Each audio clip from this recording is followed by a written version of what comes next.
So how did you feel about last Saturday's game? Well, I mean, you come away with a lot of confidence after that. And well, you know, as a coach, you watch the video, and it's never as bad as you thought, and it's never as good as you thought.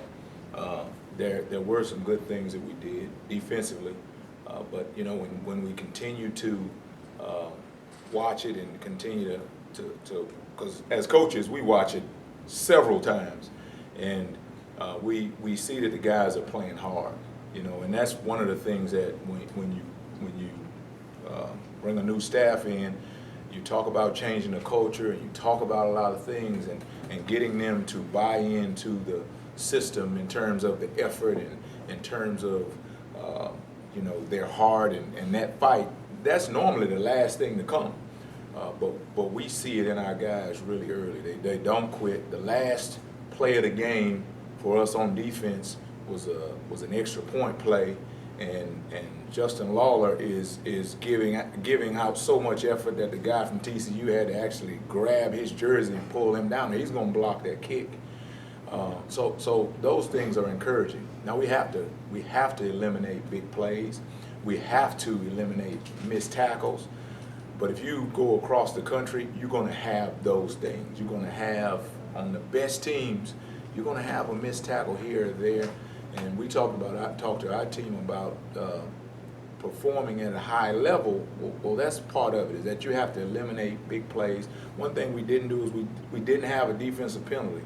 And I haven't been a part of a game like that in a while where you didn't give them an easy thing like a penalty. So our guys, there is some improvement happening. We as coaches, we want it to happen really fast. This is a microwave society, and we're microwave coaches. But it's going in the right direction, so we can be encouraged by that. you mentioned getting them to believe, to buy in.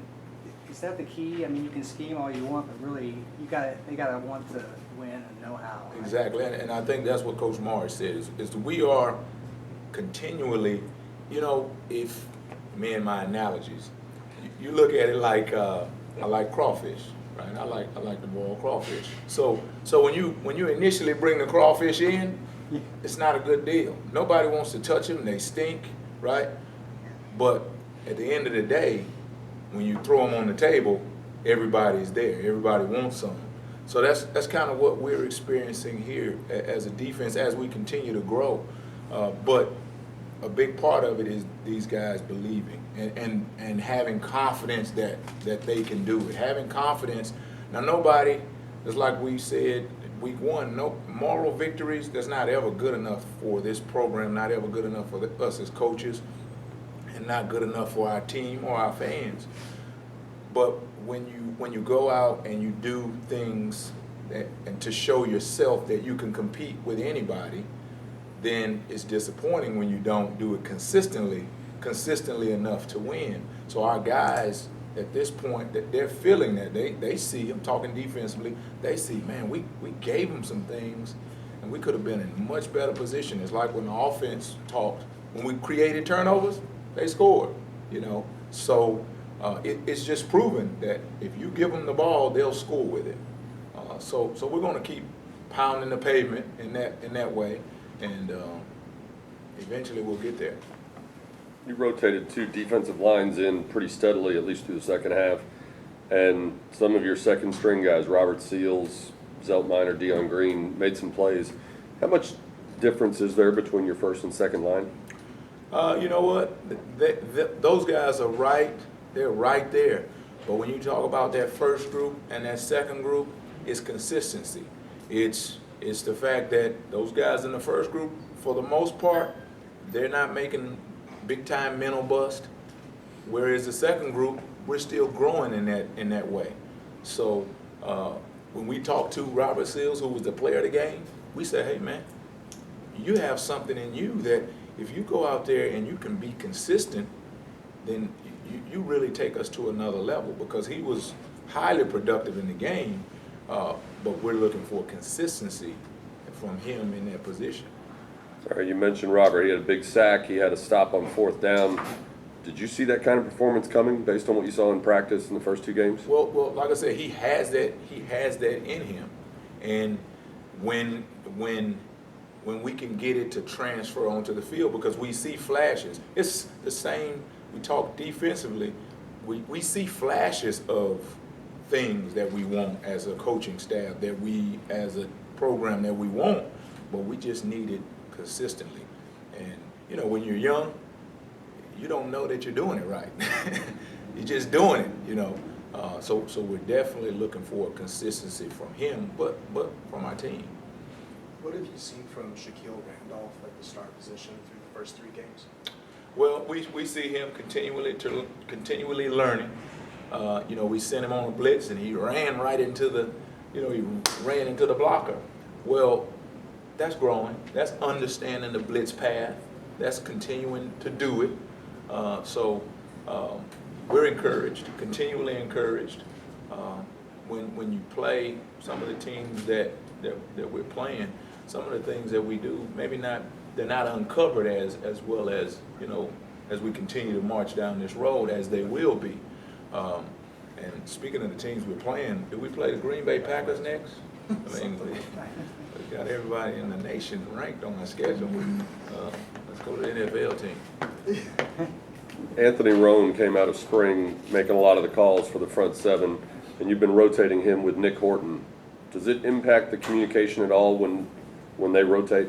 Well, I'll tell you what, Roan is a different kind of guy when it comes to communication. He really takes hold, more than any of the other players. I'm talking at any position. He really takes great pride in getting us all lined up and getting us on the same page. So when he's in there, from that standpoint, it's a different level. But he's been suffering from, just nicks and bruises, and it has given Nick an opportunity to get in there and get some plays. So we feel good about both of those guys having an opportunity, because as we keep going, we're going to need them both, and like I said, with injuries, you need to be able to play with a lot of guys as much as you can from a trust level standpoint. Coach Morris was talking about how he saw James Madison's quarterback when he played at Georgia Tech. How hard is it for you to prepare for an offense that's not on TV every week? And I don't know, how familiar are you with the scheme you're going to see on Saturday? Well, we of course watched them this summer. We all took opportunities to watch our first 4 opponents this summer. So I remember from the summer, but then going back and watching the games they've played so far. They're a fast-paced team. I think they had a game with 104 plays. So I just like to get an offense that goes, give me about 40, 50 plays a game, not 3 times that, but they're a fast-moving offense. The backs are really good. It seems that the offensive line, they're a pretty good offensive line. Have a couple receivers that show good speed, but going back to the quarterback, he definitely is a guy that you have to prepare for, because they use him in the run game, and he extends plays with his feet, much like Matt. And the fact that we have to face him every day, it really gives us between him and Colbert, it really gives us an opportunity to see, what we'll face on Saturdays. Against an offense that's so productive and moves at such a quick pace, how important is the turnover battle this week, as it is every week? Well, for us, we understand defensively that turnovers equate to, that they equal success from a defensive standpoint. So we're always pushing that to our guys, and week to week it never changes. But like I said, you watched last week, and we created a turnover, we help our offense. And I think our guys are starting to understand and starting to believe that. But we just want to we want to make sure that they understand that turnovers, 1 is not good enough. 2 is not good enough. We need to give them multiple turnovers, because that equals multiple possessions for our offense, multiple opportunities to get in, to get it in the end zone.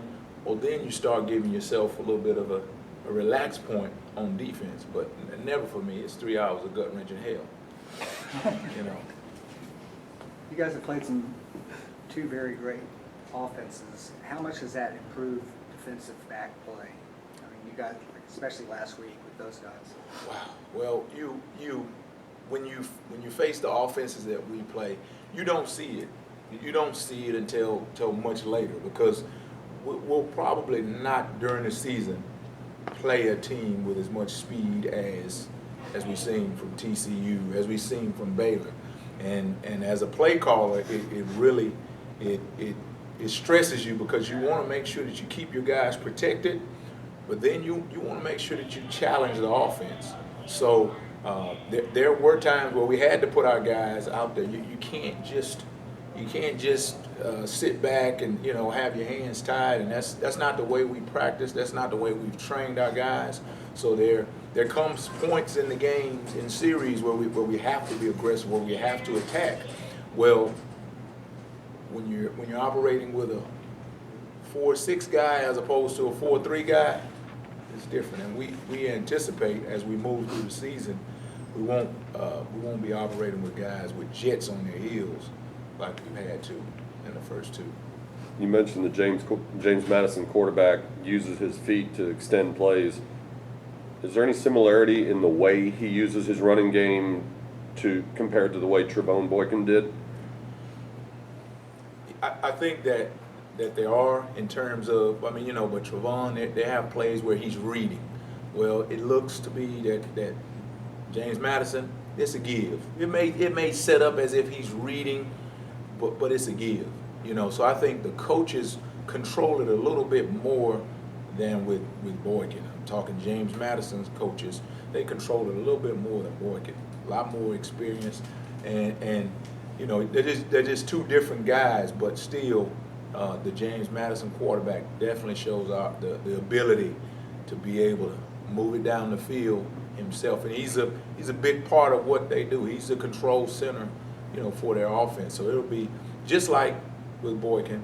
It'll be a great challenge for us to be able to pressure him, for us to be able to contain him in the running game, tackle him well, because he's a bigger guy, So that'll be a challenge for us as well.